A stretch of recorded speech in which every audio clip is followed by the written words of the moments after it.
I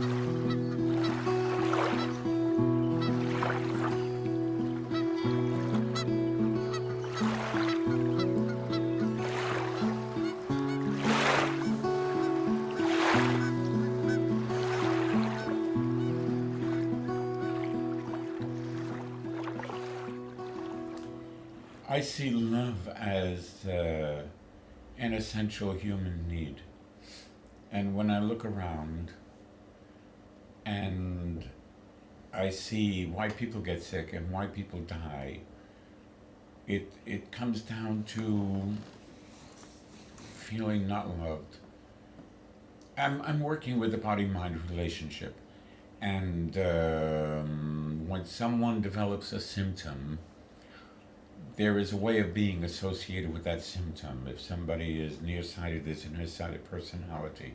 There's a cancer personality, an arthritis personality.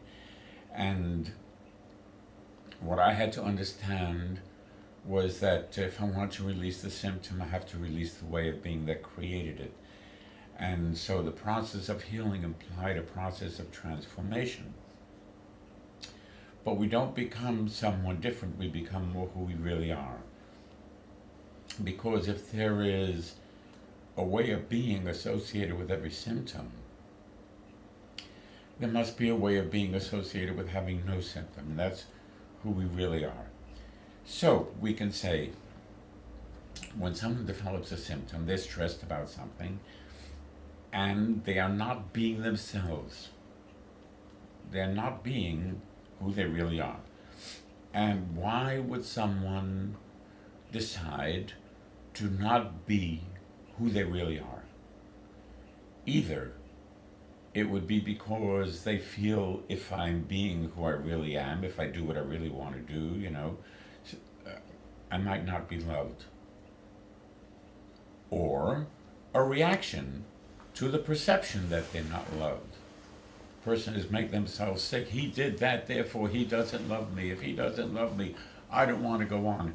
People die for lack of love, for feeling then they're not loved. It's essential. It's essential for babies. It's essential through our entire life. It's just people tend to lose sight of that when they are adopting society's values. I'm working with these energy centers called chakras.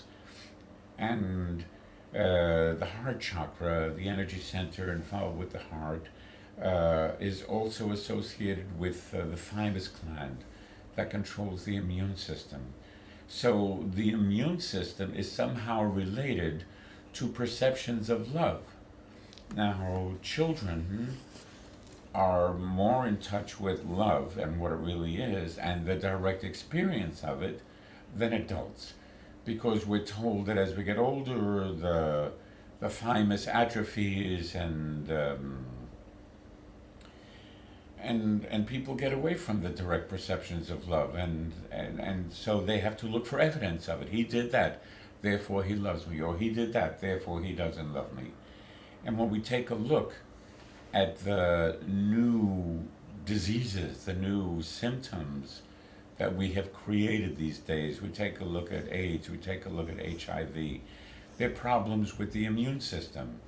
And because they're problems with the immune system, they're problems with the thymus gland, T cells, thymus gland, and therefore perceptions of love. People then feel like their lifestyle separates them from those that they love, and without the love, they feel they would rather die. So it is an essential drive in our life, and we just have to be in touch with that.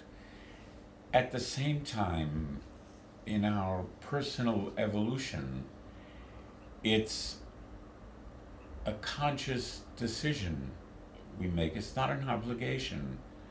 It's a decision to love. It's a decision to live from that place of wanting to do something, of wanting to help people around, of wanting to go beyond individual interests and see what we can do for each other. How can we improve the quality of existence, not only for ourselves, but for people around us?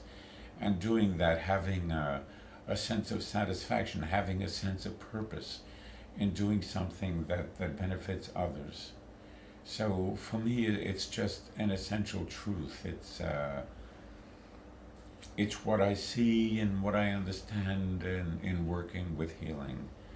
There are some people who can cut themselves off and live a sense of isolation and feel that they are totally self-contained and they don't need anybody else, and yeah, they can exist like that, and they can feel that they're good people.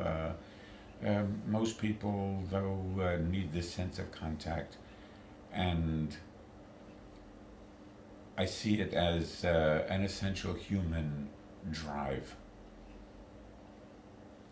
I know Freud decided there were two basic drives in life: sex and death. But of course, he was living in a repressive Austrian society that was very mental. So, from the level of the solar plexus chakra, the mental body, he could only see what was below him, and not what was above him. And what was above was the level of the heart chakra. And for me, this is essential. This is essential to life. If babies don't feel contact with their parents, they die. Love is life.